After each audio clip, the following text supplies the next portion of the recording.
एक बार एक गांव में कृष्णा नामक व्यक्ति रहता था।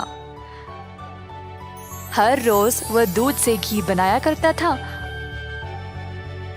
और अपने गांव के बाजार में बेचता था। यही थी उसकी रोजी रोटी कमाने का जरिया। अपने शुद्ध और मजेदार घी के लिए कृष्णा बहुत मशहूर था। घी ले लो, शुद्ध देसी गाय का घी ले लो, घी ले लो, घी ले लो। एक दिन एक मिठाई वाला सुंदर ने कृष्णा को बुलाया और 1 किलो घी के लिए मांगा। कृष्णा गया उसके पास। कृष्णा भाई, मुझे 1 किलो घी चाहिए।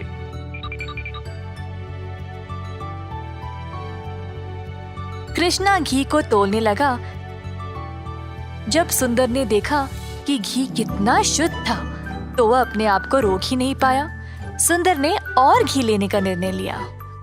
रुको कृष्णा, मुझे तुम 1 नहीं 2 किलो घी दे देना। पता नहीं बाद में बचेगा या नहीं। तुम्हारा घी सबसे शुद्ध है और मुझे स्वादिष्ट मिठाई बनाने में मदद करता है। ओ बढ़िया जी, धन्यवाद सुंदर साहब। ये लो आपके 2 किलो घी। सुंदर ने खुशी से घी लिया और फिर दोनों अपने अपने रास्ते चले गए। जैसे कृष्णा चलता गया, गांव के लोग उसको एक एक करके घी खरीदने बुला रहे थे। दोपहर तक सारी घी बिक चुकी थी, क्योंकि वो घी था ही इतना स्वादिष्ट। अपनी कमाई लेकर कृष्णा अपने भाई कुशल के पास दूध खरीदने गया, ताकि वह अगले दिन के लिए और घी बना सके।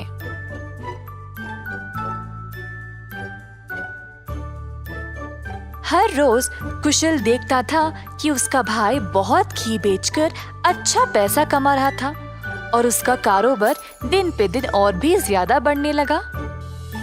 भाई, मुझे 5 लीटर दूध चाहिए घी बनाने के लिए। ओह, अभी तो मेरे पास नहीं है 5 लीटर। क्यों ना तुम शाम को आ जाओ, मैं तुम्हारे लिए बाजू में रखूंगा। कृष्णा के निकलने के बाद कुशल की पत्नी उसके लिए पानी लेके आई। देखा कमला, कृष्णा की तो किस्मत ही बदल रही है। दोपहर में ही इसने सारी घी बेच डाली और दूध के लिए वापस आया था। आप तो सारा दूध इनको ही दे देते हो ना, क्यों ना इस बार आप दूध में थोड़ा सा पानी मिला के दो। इस तरह हम भी ज्यादा पैसा कमा सकते हैं। कुशल ने अपनी पत्नी की बात मान ली और शाम को जब वह गाय से दूध निकालने गया, तो उसने दूध में पानी डालकर कृष्णा के लिए बाजू में रखा। अब कुशल रोज यही करने लगा। धीरे धीरे वह पानी की मात्रा और भी बढ़ाने लगा। अब कृष्णा इस बात से अनजान समझ नहीं पाया कि उसकी घी की शुद्धता दिन पे दिन कम क्यों होती जा रही। इस वजह से उसके बहुत सारे ग्राहक भी कम होते गए। अब कृष्णा दूध की गुणवत्ता को जांचना चाहता था, तो उसने दही जमाया। जब दही जमा, तो उसने ऊपर इतना सारा पानी देखा। शायद गाय की सेहत ठीक नहीं है, इसीलिए अच्छा दूध नहीं दे रही होगी। मैं कुशल को ये बात बोलता हूँ। जब कृष्णा कुशल के घर गया, तो उसने अपने भाई और उसकी पत्नी को दूध में पानी मिलाते हुए देख लिया। अब उसको समझ आ गया कि उसकी घी की शुद्धता इतनी कम क्यों हो गई थी। ना जानते हुए कि वह क्या करे और बिना कुछ कहे कृष्णा वहां से निराश होकर चला गया। अब कृष्णा ने अपनी कमाई से 2 गाय खरीदे और खुद दूध निकालना शुरू किया। अब फिर से कृष्णा अच्छी वाली शुद्ध घी बनाने लगा। कृष्णा ने अपनी एक छोटी सी दुकान खोल ली, जहाँ पे वो शुद्ध देसी घी बेचने लगा। उसी समय सुंदर उसके पास आया और बोला, हाय कृष्णा, पिछले कुछ दिनों से घी कुछ ठीक नहीं है। मेरे मिठाइयों के लिए अच्छे ग्राहक थे, केवल आपकी शुद्ध घी की वजह से। उम्मीद है अब आप अच्छा घी बना रहे हो। मैं चाहता हूँ कि मेरे ग्राहक वापस आ जाए। आप ये 2 गाय देख रहे हो, ये मैंने ही लाए हैं अब खुद दूध निकालने।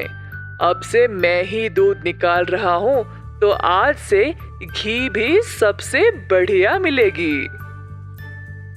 जैसे दिन बीतते गए, अब कृष्णा से और लोग घी खरीदने लगे। कुछ ही दिनों में कृष्णा ने और गाय खरीदे। उसने कुछ नौकरों को अपनी दुकान पर काम पे भी लगाया, हाथ बटाने के लिए। अंततः कृष्णा काफी अमीर बन गया और ईमानदारी से अपना कारोबार चला रहा था। इसी दौरान कुशल, जिसने अपने ही भाई की प्रतिष्ठा को बर्बाद करने की कोशिश की, गांव में अपने मिलावटी दूध के लिए पकड़ा गया। अब कुशल दूध भी नहीं बेच पाया और जल्द नुकसान में पड़ गया। उसे समझ नहीं आया कि अब वह क्या करे। कुशल को अपनी गलती का एहसास हुआ और अपने भाई से माफी मांगने गया। उसने कृष्णा से भीख मांगी माफी के लिए और नौकरी के लिए, ताकि वह अपने कर्जों को चुका सके। दयालु कृष्णा ने तुरंत अपने भाई को क्षमा कर दिया और गायों और कामगार की देखरेख के लिए काम दे दिया। इस कहानी से हम ये सीखते हैं कि दिल से माफी मांगने वाले को माफ कर देना चाहिए और हमेशा एक अच्छी प्रतिष्ठा रखनी चाहिए। जादुई कुआं। कई साल पहले एक छोटे से गांव में था एक जमींदार अरविंद नाम का। वे बहुत अनुशासित थे। हर रोज सवेरे मुर्गे के कुकड़कू बोलते समय ही जाग जाते थे।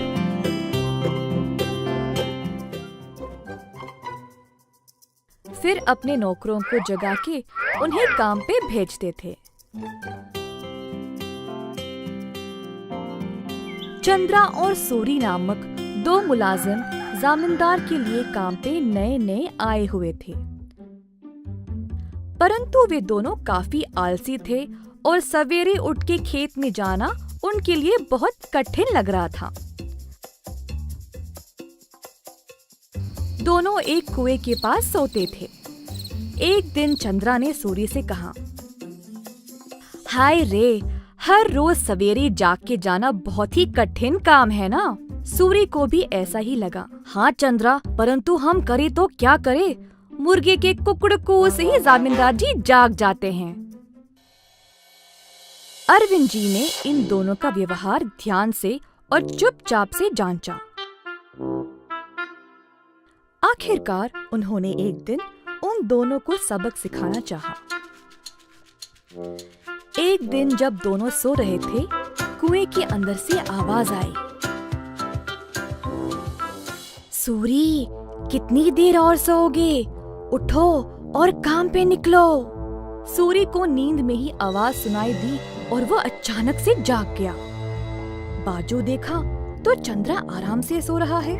सूरी को समझ नहीं आया कि ये आवाज कहाँ से आई। बुरा सपना मान के वो फिर से सो गया। अगले दिन की बात है और दोनों उसी कुएं के पास सोए थे। इस बार कुएं वाली आवाज चंद्रा को सुनाई दी। वो भी अचानक से जाग गया। आसपास देखा तो सूरी आराम से सोया था।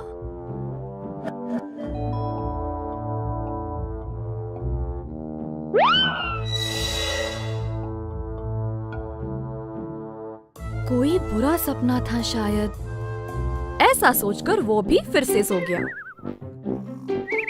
अगले दिन जब वे दोनों फिर से वहीं पे सो रहे थे, अचानक से एक खतरनाक आवाज सुनाई दी। दोनों एक साथ जागे और डर गए, एक दूसरे को देखने लगे। भाई सूरी, आपको भी सुनाई दिया क्या? हाँ चंद्रा, मैं बहुत डर गया और ये कोई बुरा सपना भी नहीं है। ये भयानक आवाज इस कुएं से आ रही। मैं काम पे निकल रहा हूँ, तुम्हें आना तो आओ। रुको रुको, मैं भी आऊंगा। उस दिन दोनों ने बहुत मेहनत से खेत में काम किया और दोपहर में भोजन के समय जमींदार जी के पास आए। खाना खाते समय दोनों की शक्ल पे सिर्फ परेशानी लिखी हुई थी। जमींदार जी ने पूछा कि हुआ क्या। चंद्रा और सूरी ने सारी घटना सुनाई। ये सुनकर जमींदार जोर जोर से हंसने लगे। सुनो तुम दोनों, वो कोई भूत या बुरा सपना नहीं था। मैंने देखा कि तुम दोनों कुछ ज्यादा ही आलसी थे, इसीलिए तुमको सबक देना चाहा। कुएं के पास वो मैं ही था जो आवाजें निकाल रहा था। अब आई समझ। अब से ये सुस्ती छोड़ो और ठीक से काम करो। उस दिन से सूरी और चंद्रा ने अपनी आलस्य छोड़ा और खेत पर पूरी मेहनत से काम किया। अच्छे से अपनी रोजी रोटी कमाई और खुशी से जीवन बिताया। एक बार गोपी नामक एक किसान रहता था।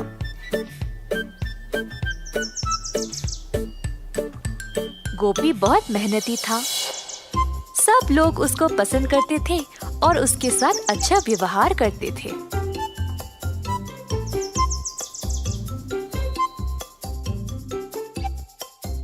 गोपी के घर के बाजू में रहता था किशोर।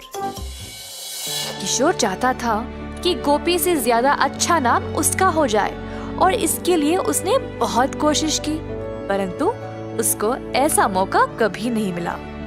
एक दिन किशोर दूध बेचने के बाद अपने घर वापस आया। बाहर सीढ़ियों पर बैठा था जब उसने पेड़ पर एक आम को लटकते हुए देखा।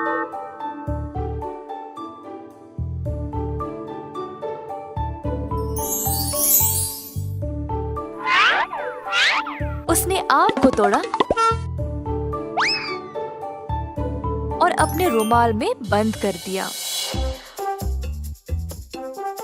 आम को पकड़ के वह गोपी का इंतजार कर रहा था।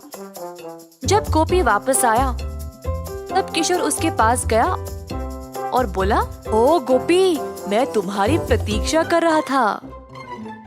क्या बात है किशोर? मैंने इस रुमाल में एक फल को लपेटा है। क्या तुम अंदाजा लगा सकते हो कि इसमें क्या है? अगर तुमने सही जवाब दिया तो तुम खुद अपने हाथों से मेरे घर से जो मर्जी ले जा सकते हो। अगर तुमने गलत बोला तो मैं अपनी मर्जी से अपने हाथों से कोई भी चीज तुम्हारे घर से ले जाऊंगा। ठीक है, मुझे लगता है इसमें अमरूद है। गलत जवाब, इसमें आम है। अरे अच्छा, अब क्या? चलो तुम्हारे घर चले, मैं अपने हाथों से जितना हो सके ले जाऊंगा। दोनों चलते हुए गोपी के घर की ओर गए। घर में प्रवेश करने से पहले किशोर को दरवाजे के पास एक सीढ़ी दिखाई दी। तुरंत उसको उठा के बाजू में डाल दिया और घर के अंदर चला गया, परंतु गोपी वहीं पे खड़ा रहा। गोपी, वहीं क्यों रुक गए? तुमने तो सीढ़ी उठा ली थी ना, फिर उसको बाजू में रख के अंदर क्यों चले गए? क्या मतलब तुम्हारा? हाँ, अपने दोनों हाथों से तुमने सीढ़ी को उठा लिया था ना, तो अब इस सीढ़ी को उठाओ और जाओ। ऐसा कहकर गोपी अपने घर के अंदर चला गया। किशोर ने गोपी को रोक कर कहा, ये धोखा है, नहीं नहीं, मैं नहीं मानूंगा। अच्छा ठीक ठीक, अच्छा अब तुम बोलो मेरे हाथ में क्या है? अगर सही जवाब दिया तो मैं किसी को नहीं बताऊंगा कि तुम अपने दूध में आधा पानी मिलाते हो, पर अगर तुम गलत हुए तो मैं पूरे गांव में इस बात को फैला दूंगा। हाय, अपनी बुद्धिमानी से तुमने मुझे फंसा लिया। ठीक है, मुझे लगता है तुम्हारे मुट्ठी में अंगूठी है।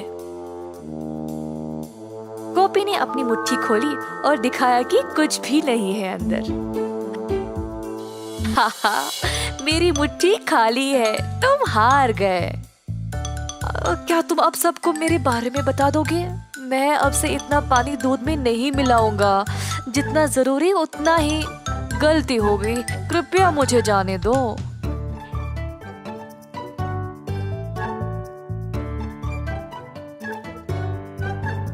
इस कहानी से हम ये सीखते हैं कि आत्म अनुशासन के बिना सफलता असंभव है। बंदर मामा। एक दिन बंदर मामा गहरी नींद में सोया था जब एक मीठी सुगंध ने उसे जगाया।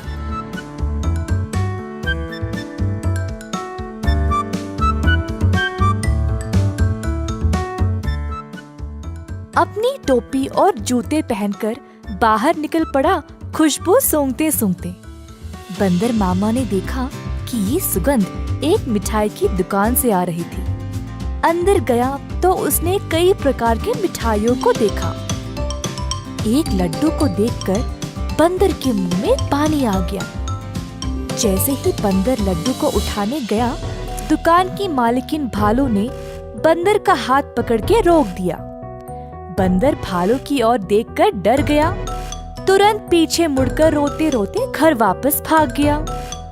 टोपी और जूते को निकाल फेंक के निराश बैठा रहा कि मिठाई खाने को नहीं मिली। भालू काफी आलसी थी। जब उसने देखा कि बंदर उसकी मिठाइयों की सुगंध को सूंघ कर आया, उसके दिमाग में एक विचार आया। भालू अपने दुकान में मिठाई संवारने के लिए बहुत आलसी थी, तो उसने सोचा कि वह सारे जानवरों को मिठाई की सुगंध से आकर्षित करके उन सब से सारा काम करवाएगी।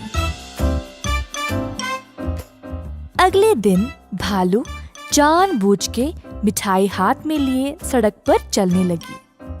मिठाइयों की सुगंध से सब जानवरों को आकर्षित करे, यही थी उसकी योजना।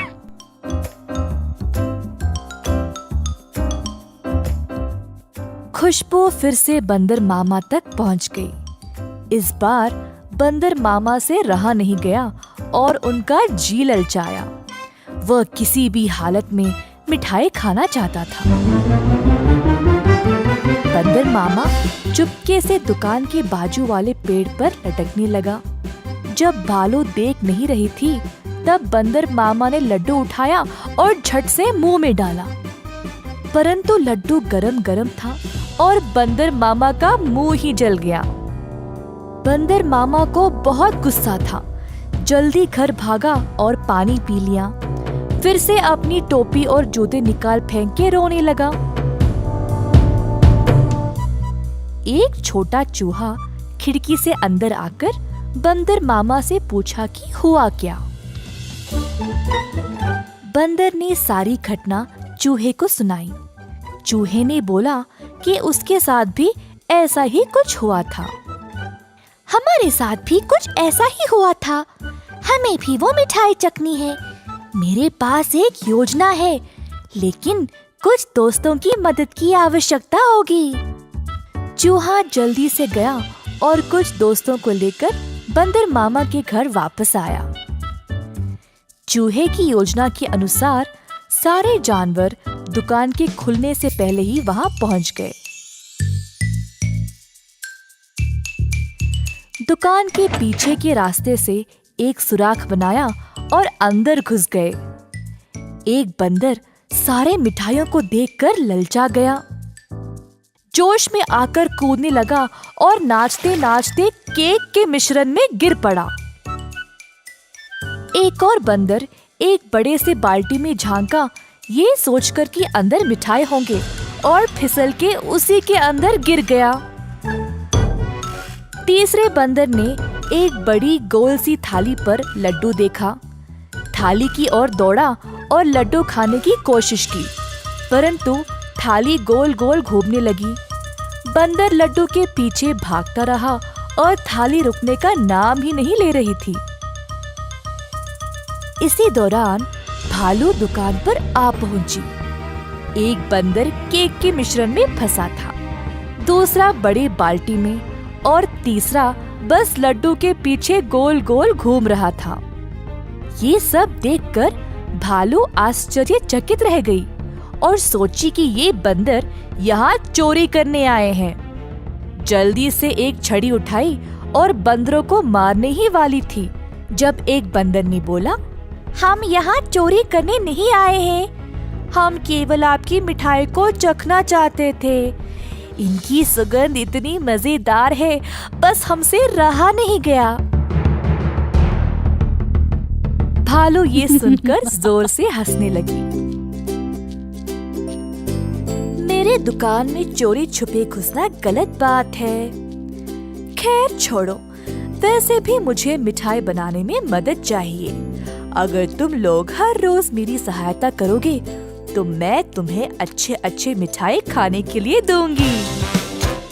ये सुनकर बंदर मामा और उसके दोस्त खुश हो गए। उस दिन से सब जानवर मिठाई की दुकान पर काम करने लगे। भालू ने अच्छे से बंदरों का फायदा उठाया, बंदरों से मिठाई बनवाई और सजा सवार के रखवाया भी। मिठाई बेचने का काम भी बंदरों को ही दे दिया और भालू सिर्फ बैठ के मजे ले रही थी। भालू का पति ये सब देख रहा था।